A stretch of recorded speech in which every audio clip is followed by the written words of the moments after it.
बिस्मिल्लाहिर्रहमानिर्रहीम। अस्सलाम वालेकुम नाज़रीन। रेड जोन से मैं हूं अली रज़ा अलवी और मेरे साथ मौजूद हैं जनाब मज़हर बर्रास। ख़वातीन हज़रात, आपकी खिदमत में इस्लाम हस्ब साबक हस्ब रवायत पाकिस्तान के लिए दुआ। अल्लाह ताला हमारे इस अज़ीम वतन को सलामत रखे, ये वतन तरक्की करे, यहाँ खुशहाली हो, अमन चैन और सुकून हो। अली रज़ा अलवी साहब, क्या खबर है? जी, वज़ीर-ए-आज़म इमरान खान ने सुप्रीम कोर्ट के फैसले पर रद्द-ए-अमल देते हुए अभी कौम से खिताब करते हुए मायूसी का इजहार किया। उन्होंने कहा है कि इस फैसले से उन्हें बड़ी मायूसी हुई है और उन्होंने कहा कि मुझे ड्रोन हमलों और अफ़गान जंग की मुखालिफत की सज़ा दी जा रही है। उन्होंने एक दफ़ा फिर अपना वही बयानिया दोहराया। उन्होंने कहा कि ये आलमी साजिश है उनके ख़िलाफ़, और इस आलमी साजिश जो है उसमें बहुत सारे यहाँ के मकामी सियासतदान उनके ख़्याल में उनके मोहरे बन चुके हैं। उन्होंने कहा सुप्रीम कोर्ट को चाहिए था कि वो मरासला मंगवा कर पढ़ लेते, और सुप्रीम कोर्ट ने अपने फ़ैसले में 3 अप्रैल के तमाम इक़दामात को कलअदम करार देते हुए 9 अप्रैल को कौमी असम्बली का इजलास बुलाने का हुक्म दिया था और कौमी असम्बली को बहाल कर दिया था। उसी का ये रद्द-ए-अमल दे रहे थे।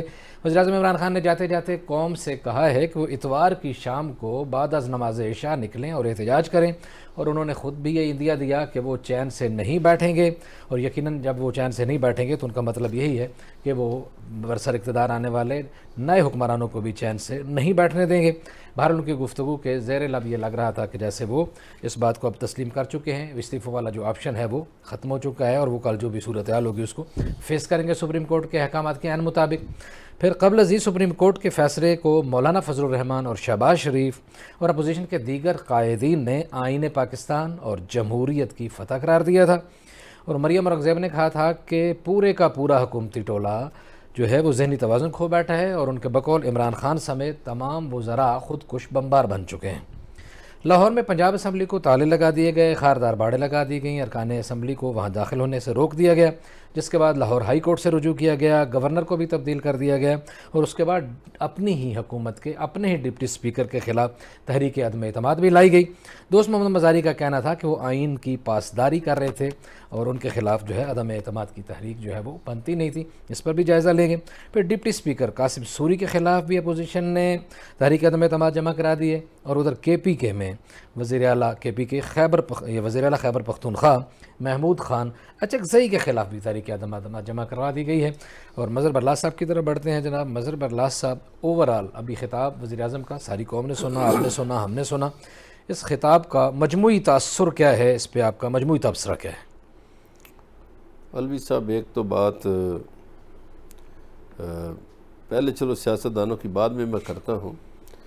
इमरान खान साहब ने सुप्रीम कोर्ट का फ़ैसला तस्लीम कर लिया है, और जैसा कि आपने इब्तदाइये में बताया कि वो अब मानना शुरू हो गए हैं, तस्लीम करना शुरू हो गए हैं कि कौमी असम्बली में अद्दी अक्सरियत उनके पास नहीं रही। सही है।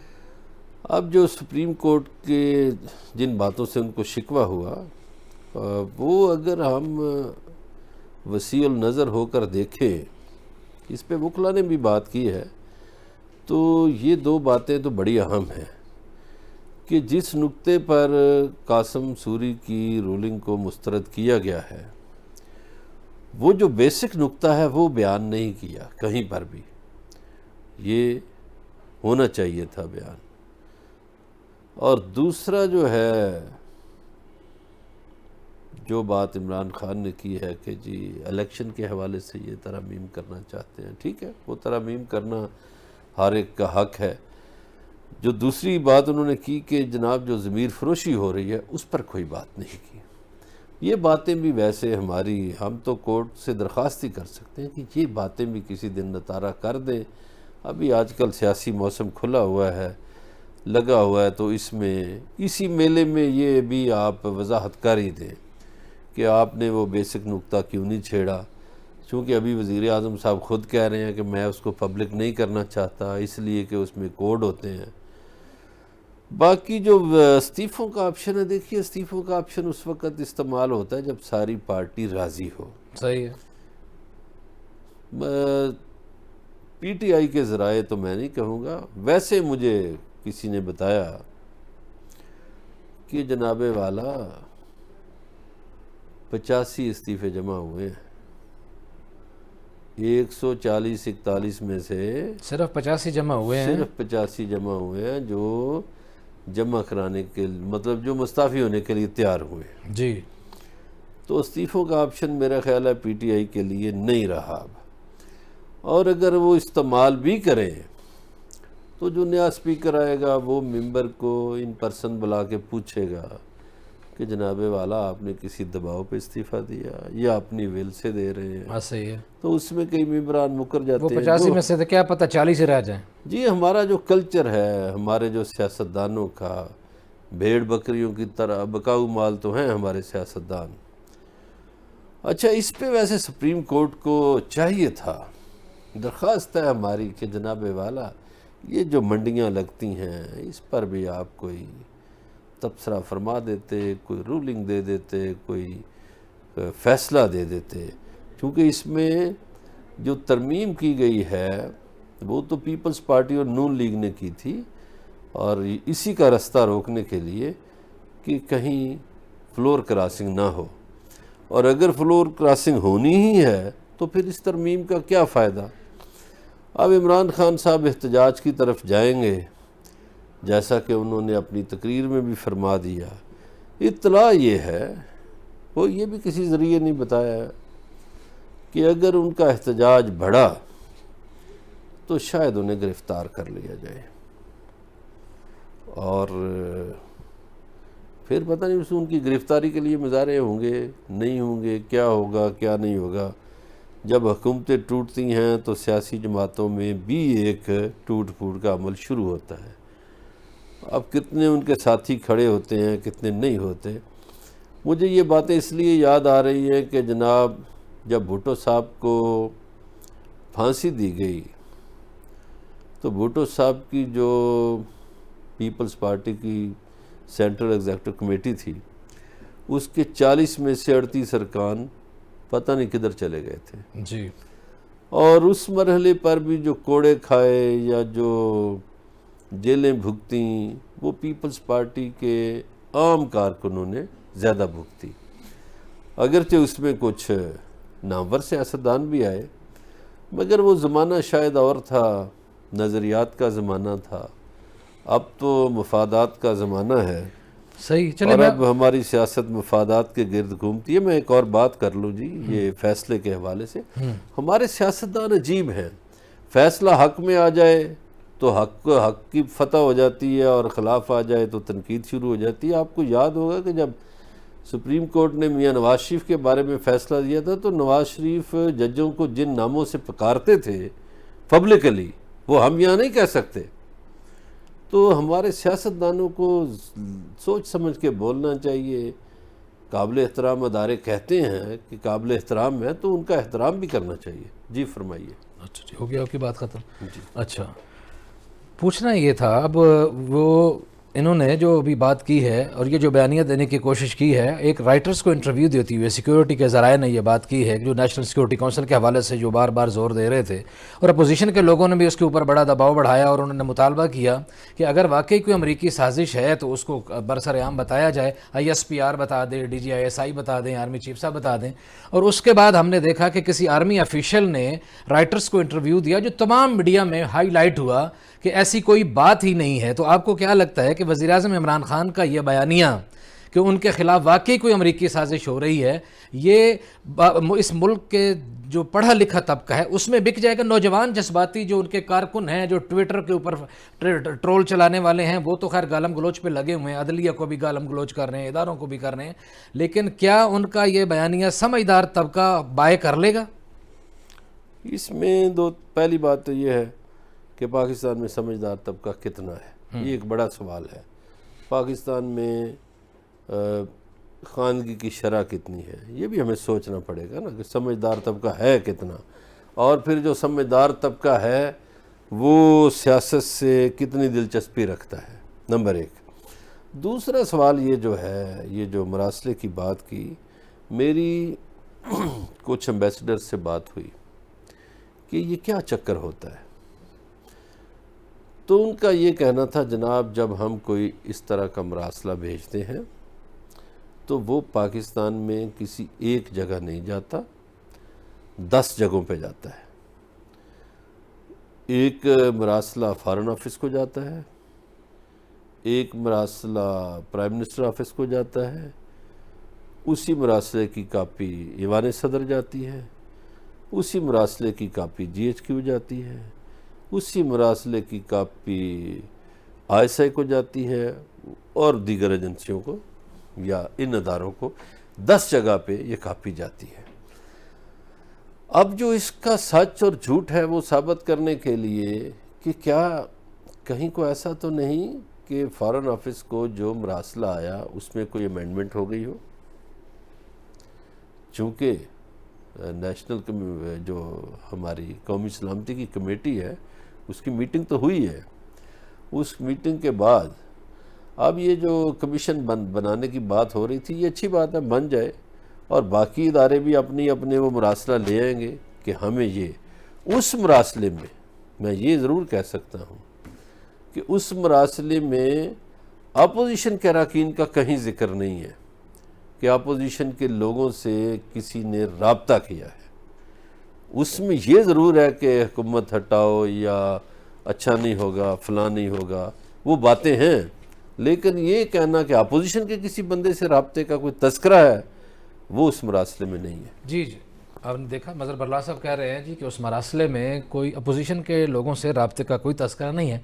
तो यकीनन अगर अपोजिशन के राब्तों का कोई तस्करा नहीं है तो फिर तहरीक अदम एतमाद का भी कोई तस्करा नहीं है, और अगर तहरीक अदम एतमाद का कोई तस्करा नहीं है तो फिर वज़ीर-ए-आज़म इमरान खान के इस मौक़िफ़ पर जिस बयानिया को वो बनाने की कोशिश कर रहे हैं उस पर एक सवालिया निशान खड़ा होता है।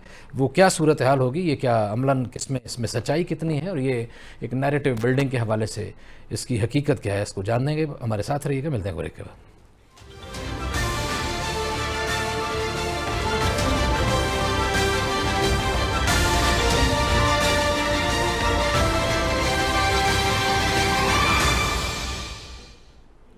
वेलकम बैक नाज़रीन। ब्रेक पर जाने से पहले वज़ीर-ए-आज़म इमरान खान के ख़िताब पर बात हो रही थी और उनके ख़िताब से बाहर यही तासुर उभरा कि वो अपोजिशन की इस्तीफ़ों की तरफ बिल्कुल नहीं जा रहे हैं और वो सारी सूरत हाल का मुकाबला करने के लिए तैयार हैं, और वो मुकाबला भी सड़कों और चौराहों पे करने के लिए तैयार हैं। उनका कहना है कि वो इस इम्पोर्टेड हुकूमत को बिल्कुल किसी सूरत में तस्लीम नहीं करेंगे, लेकिन आज भी उनके साथियों का उन पर दबाव है कि हमें इस्तीफ़ों का ऑप्शन जो है वो इस्तेमाल करना चाहिए। शेख रशीद ने क्या कहा वो आपको सुनाते हैं, फिर उस पर तबसरा करते हैं। शेख रशीद।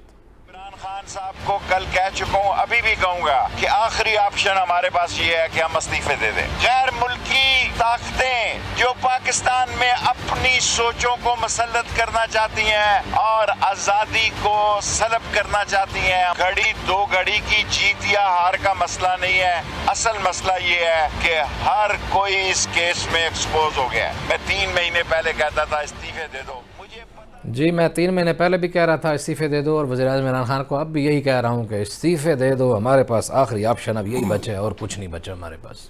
अच्छा जी, इस्तीफ़ों से पहले एक बात जो हम आखिर में कर रहे थे वक्फे से पहले, उस मरासले में हुकूमत हटाने का तस्करा है, अदम एतमाद का तस्करा है, लेकिन ये नहीं कि अपोजिशन के फ़लाँ लोगों से राब्ते किए जाए।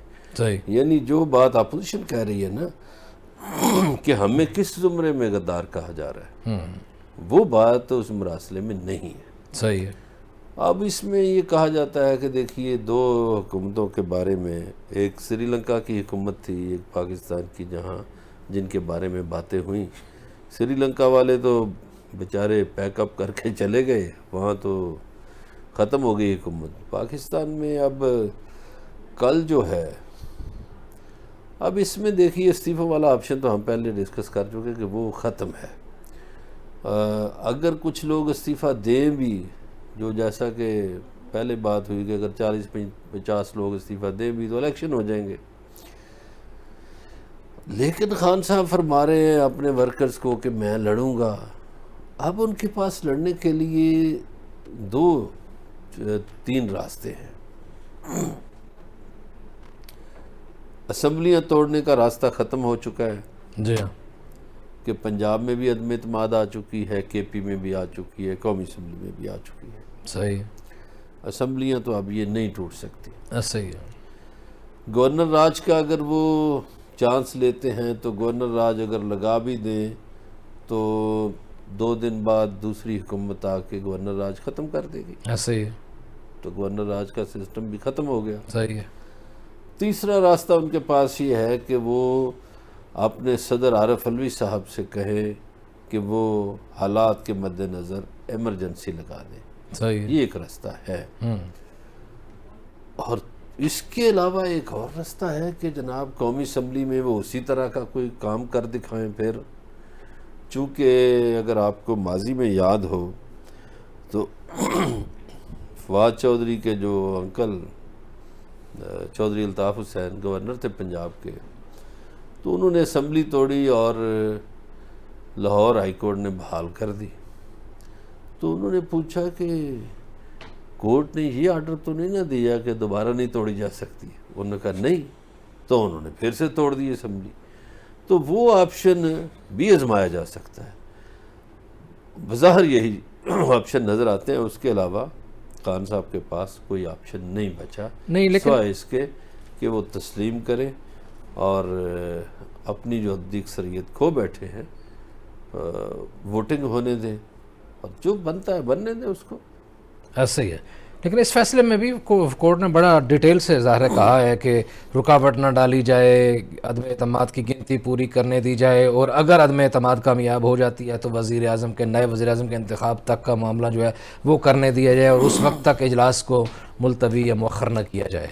बड़ा मतलब ज़बरदस्त किस्म का एक अब दो बातें आ गई हैं। कोर्ट का ऑर्डर बिल्कुल बजा है, कंप्लीट ऑर्डर है एक। लेकिन ये अजीब बात हो गई है और ये जगह पार्लियामेंटेरियन ने खुद दी है कोर्ट को कि कौमी असम्बली के इजलास के वक्त का तयन भी कोर्ट ने किया, कौमी असम्बली के एजेंडे का तयन भी कोर्ट ने किया। वहाँ एक और गैर आइनी काम ये हुआ है, इस पे भी कोर्ट को सोचना चाहिए कि इलेक्शन कमीशन जो है वो 90 रोज़ में इलेक्शन करवाने का पाबंद है आइनी तौर पर, कहीं भी किसी स्टेज पर भी पाकिस्तान में। अगर वो आके कह देता है कि मैं नहीं इलेक्शन करवा सकता 7 महीने में, तो वो गैर आइनी है। अब पता नहीं आइन की कौन सी शिक उन्हें तहफ़्फ़ुज़ देगी, कौन सी नहीं। मैं तो आइनी अमूर का माहिर नहीं हूँ, जो बातें मैंने सुनी हैं वही मैंने बयान किया। वो कल वो तो आपने ज़ाहिर आपने भी इस पर तबसरा किया होगा कि 16 खतूत भेजे इलेक्शन कमीशन ने वज़ीर-ए-आज़म पाकिस्तान को, जिनको सुनवाई नहीं हुई, और उन्होंने कहा कि अभी हल्का बंदियों का काम है और ये EVM वाला जो एक मसला है, बहुत सारा काम है, तो इसमें हमें टाइम दरकार है। बहरहाल हमें आगे बढ़ना है। मौलाना फजलुर रहमान और शहबाज शरीफ कहते हैं, वज़ीर-ए-आज़म इमरान खान का तो ये मौक़िफ़ जो हमने बता दिया बड़े डिटेल्स में, इनका कहना यह है कि इस फैसले से, सुप्रीम कोर्ट के फैसले से आईन पाकिस्तान और जमहूरियत की फ़तह हुई है, आवाम की फ़तह हुई है, और हम इस फैसले का खैर मकदम करते हैं। बिल्कुल जी, उनके ज़ाहिर है हक़ में सारे का सारा फ़ैसला है, उन्हें खैर मकदम करना चाहिए। और ज़ाहिर है उनके साथ बाकी जो अपोजिशन की पार्टियां हैं उन्हें भी खैर मकदम करना चाहिए। सही है। चूँकि कोर्ट ने ना सिर्फ कासिम सूरी की रूलिंग को मुस्तरद किया है, बल्कि उसके बाद जो फ़ैसले हुए, जैसे असम्बली तोड़ने का फ़ैसला हुआ है और सदर साहब ने जो मंजूरी दी है, आगे निगरान और वो मशवरे मांगे, भी सारे फ़ैसले जो हैं वो मुस्तरद हो गए हैं। तो ये मेरा ख्याल है खुशी का मकाम है उनके लिए, अपोजिशन के लिए। मगर मैं समझता हूँ अलवी साहब बतौर एक पाकिस्तानी के कि इस सारे खेल में, इस सारे खलवाड़ में पाकिस्तानी लोगों का क्या कसूर है। सियासतदानों ने उनको लटका के रखा हुआ है। और ये भी एक सवाल है कि जो अपोजिशन कहा करती थी कि अदारे जानबदार ना हों, गैर जानबदार हों, अब वो अदारों को दावत देते फिर रहे थे जानबदारी की, और बरमला उन्होंने कहा और मीडिया के रूबरू भी कहा, और पता नहीं कौन कहाँ खाने खाते रहे और सैरियाँ करते रहे और अफ्तारियाँ करते रहे, ये मुझे नहीं पता। ये तो मीडिया में या सोशल मीडिया में बातें आ चुकी हैं। तो ये बात वज़ीर आज़म की तरफ से हो या अपोजिशन की तरफ से हो कि अगर आपके वो साथ हैं तो दुरुस्त है, अगर आपके ख़िलाफ़ हैं तो गलत है, ये सोच भी ख़त्म होनी चाहिए। सही कि अगर वो मेरे साथ हैं तो मैं कहूँ ठीक है, अली रज़ा अलवी साहब के साथ हैं तो मैं कहूँ गलत है, या वो मेरे साथ हूँ तो अली रज़ा अलवी साहब कहें गलत है और उनके साथ हूँ तो कहें ठीक है। ये सोच भी ख़त्म होनी चाहिए। ये दागदार करने वाली सोच है अदारों को। ठीक हो गया जी। अच्छा, ये आप मुझे ये बताएं, आपका वैसे ज़ाती तौर पर इसमें एनालिसिस क्या है कि ये जो कुछ कासिम सूरी ने किया, जो फवाद चौधरी ने एक पेश की चीज़, जो कुछ हुकूमत की तरफ से किया गया था, क्या ये सारा कुछ एक आइनी तौर पर था, या यह एक बिल्कुल एक सरप्राइज़ के तौर तरीके अपनाते हुए बिल्कुल गैर आइनी, जैसा कि सुप्रीम कोर्ट ने गैर आइनी करार दे दिया है? आपको ज़ाती तौर पर क्या लगता है कि ये गैर आइनी था, ये बिल्कुल फाउल प्ले किया गया था, या बिल्कुल ठीक था, जेन्युइन था, अखलाकियात के अंदर था? देखिए, हमारा जो आइन है, ये मैं तो हमेशा कहता हूँ कि हमारे कवानीन बड़े अजीब हैं। ये पानी पीने के गिलास को जायज़ भी कह देते हैं यही कवानीन, और पानी पीने के गिलास को नाजायज़ भी कह देते हैं। मेरा जो बतौर एक पाकिस्तानी, एक मुसलमान के, मैं समझता हूँ कि कुरान पाक के बाद किसी आइन की ज़रूरत ही नहीं थी। ये मुल्क पाकिस्तान एक नारे तले बना और मुसलमानों ने ये मुल्क बनाया, तो इसमें कुरान पाक का जो कवानीन है, चूँकि कुरान पाक आखिरी हतमी किताब है और किताब हिदायत है, किताब हिकमत है, और उसमें सारे कवानीन खोल खोल कर बयान कर दिए गए हैं, उसके बाद ज़रूरत ही नहीं। अब ये हमारे लोगों ने ये आइन अजीब गरीब जो भी बनाया उस वक़्त 73 में, उसमें देखिए कि ये हमारे फिर अदालतों का कारोबार शायद ठप हो जाता है, वकला का कारोबार ठप हो जाता है। जैसे मैंने ये गिलास की मिसाल दी, इसी तरह कत्ल के बहुत से मुकदमात हैं।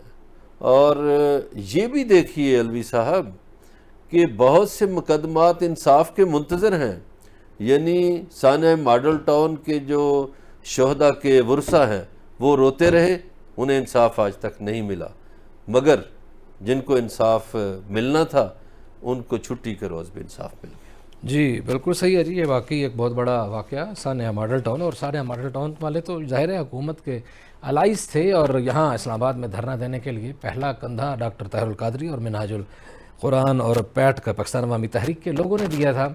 और जब वो बरसर इक़्तिदार आ गए तो फिर किसी ने उनके केस की तरफ तवज्जो नहीं दी, कोई इंसाफ दिलाने की कोशिश ही नहीं की गई, और आज भी वो मकतूलीन जो है वो मुंतज़िर हैं। बातचीत का सिलसिला जारी है, हमारे साथ रहिए, मिलते हैं ब्रेक के बाद।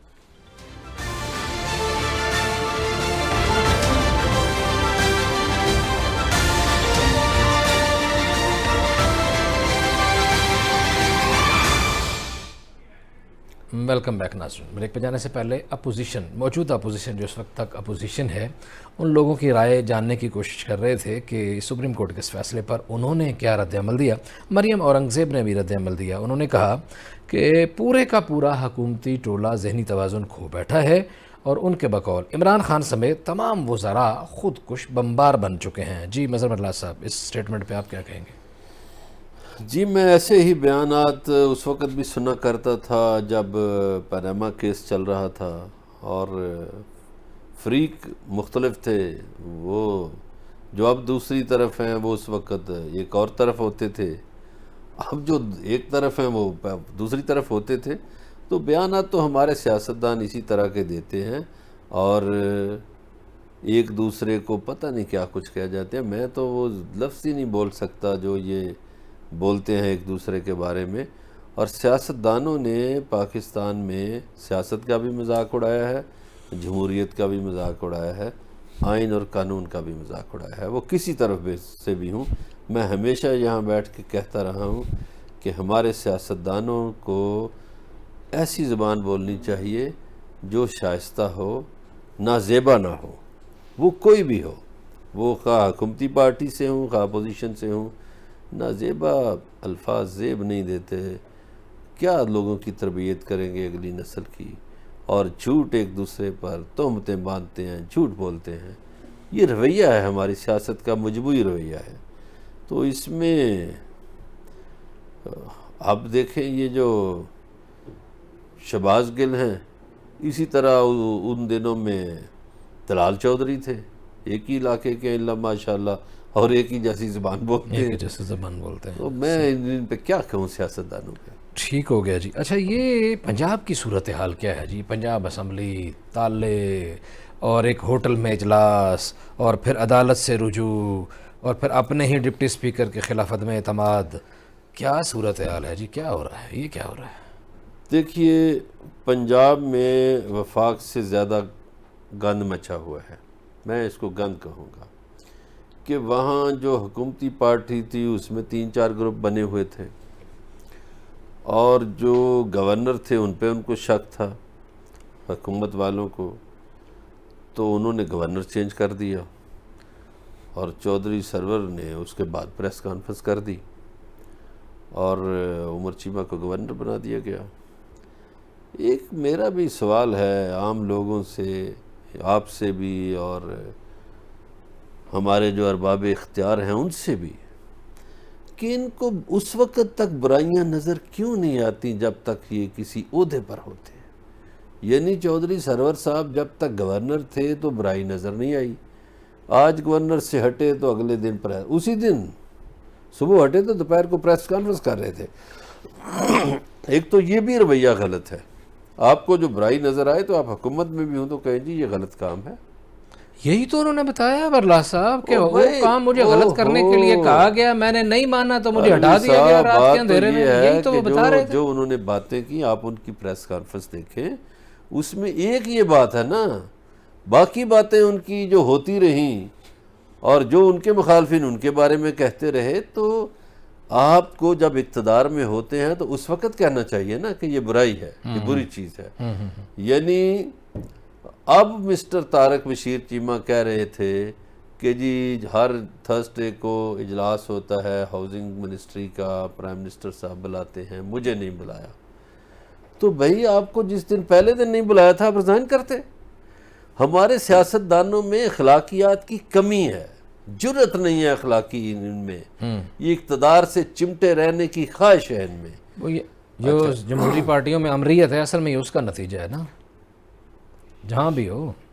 सारी पार्टियों में देखें, कुछ पार्टियों में तो वैसे ख़ानदानी इजारादारियाँ हैं और बाकी पार्टियों में भी आमरीयतें हैं। अब पाकिस्तानी लोगों की बदकिस्मती है कि ग़ुलाम इब्ने ग़ुलाम की तर्ज पर यहाँ की सियासत है और मारूसी सियासत है, सिर्फ पार्टियों में नहीं, हल्कों में, हल्कों के हल्के, हर हल्का पाकिस्तान का मुरूसियत का शिकार है। खैर, वहाँ जो ग्रुप बंदी हुई और फिर दोस्त मज़ारी के ख़िलाफ़ अदम एतमाद की तहरीक आ गई। अब दोस्त मज़ारी के देखिए, उनके अजीज़ तो पहले ही हुकूमत से अलहदा हो चुके थे जी, रियाज मज़ारी सब अलग हो चुके थे, बिल्कुल। उनके कज़न हैं शाहजैन बुगटी, वो अलग हो चुके थे, तो उन पर तो ज़ाहिर है उनको जब शक गुज़रा चौधरी परवेज़ इलाही को।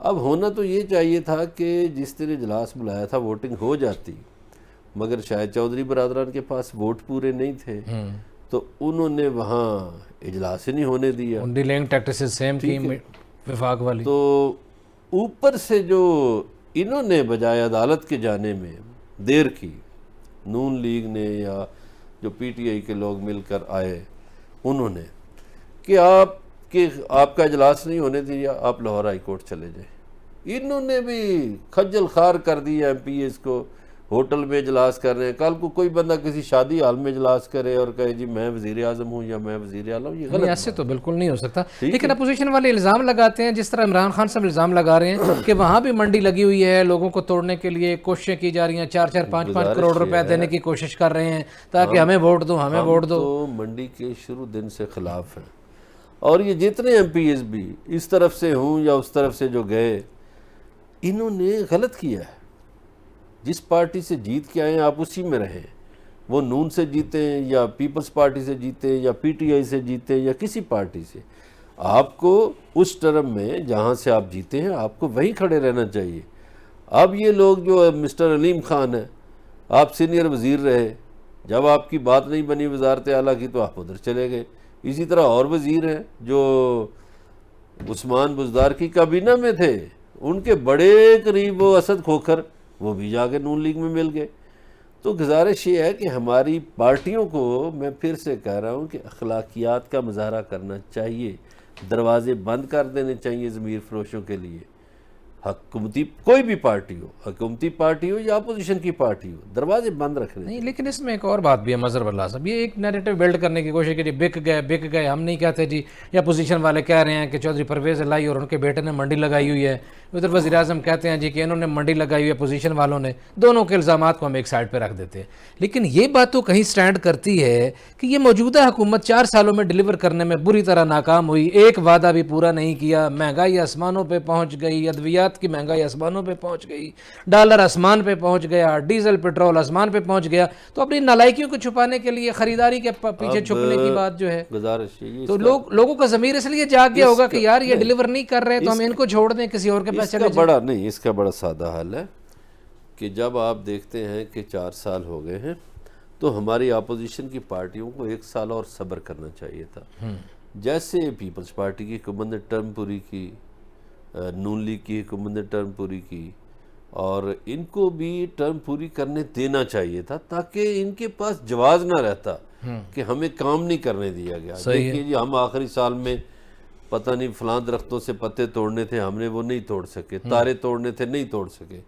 तो मेरा तो ये मशवरा था, बल्कि अब तो खैर मशवरे का वक्त ही नहीं रहा, अब तो सारा कुछ मैदान में है कि अपोजिशन को चाहिए था वो इनको साल दे देते ताकि खान साहब के जो भी वो कहते हैं ना मैंने ये करना था, मैंने वो करना था, वो पूरा हो जाता, शीशा लोगों के सामने आ जाता पूरी तरह बेनकाब। आपकी बात बिल्कुल दुरुस्त है किसी हद तक, लेकिन जाहिर है आपके सामने ये भी रिकॉर्ड का हिस्सा है कि पहले कहा गया 100 दिनों में मुआवजे हो जाएंगे, फिर कहा गया अच्छा 6 महीने दे दें, फिर कहा गया 9 महीने दे दें, अब 4 साल भी गुजर गए तो आखिरी साल में कौन सा इन्होंने क्या तो दे देते आखिरी साल, जब ये था कि कौन सा तूफान आ जाना तो दे देते। अच्छा जी, कासिम तो सूरी के खिलाफ भी तहरीक अदम एतमाद जमा हो गई है, मुर्तज़ा जावेद अब्बासी ने जमा करा दी है।